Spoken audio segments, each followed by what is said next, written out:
তো আজকে আমরা শিখব কিভাবে ফ্লাই স্কাই FSI-6 ট্রান্সমিটার এবং রিসিভার বাইন্ড করতে হয় এবং তা দিয়ে কিভাবে সার্ভো মোটর চালাতে হয়। এখন রিসিভারে পাওয়ার দেওয়ার জন্য আমাদের একটা ব্যাটারির প্রয়োজন হবে। এখানে আমি 4S একটা ব্যাটারি ইউজ করেছি এবং রিসিভারে পাওয়ার ইনপুট দেওয়ার জন্য আমাদের দরকার হবে একটা ESC মানে ইলেকট্রনিক স্পিড কন্ট্রোলার।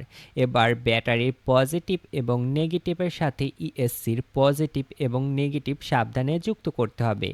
এরপর রিসিভারের সাথে একটা বাইন্ড প্লাগ নামে একটা ছোট্ট ক্লিপ আছে, ওই ক্লিপটা বাইন্ড বা VCC এখানে সংযুক্ত করতে হবে।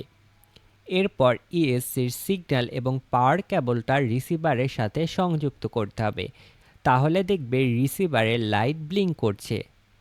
এরপর ট্রান্সমিটার হাতে নিব এবং বাইন্ড সুইচ প্রেস করে ট্রান্সমিটারটা অন করব। তাহলেই দেখব আমাদের রিসিভার এবং ট্রান্সমিটার বাইন্ড হয়ে গেছে। এরপর ট্রান্সমিটার অফ করব, রিসিভারের পাওয়ার কেবল খুলে ফেলব এবং বাইন্ড প্লাগটাও খুলে ফেলব। এরপর ট্রান্সমিটার অন করব এবং রিসিভারে পাওয়ার দিব। দেখব ট্রান্সমিটার এবং রিসিভার কানেক্ট হয়ে গেছে। এরপর সার্ভো চালানোর জন্য সার্ভো মোটরের কেবলগুলোকে রিসিভারের সাথে সংযুক্ত করব। এরপর ট্রান্সমিটারের স্টিক ঘুরিয়ে খুব সহজেই আমরা সার্ভোগুলোকে নিয়ন্ত্রণ করতে পারবো। ভিডিও দিয়ে যদি কিছু শিখতে পারো তাহলে অবশ্যই একটা লাইক করতে ভুলো না কিন্তু।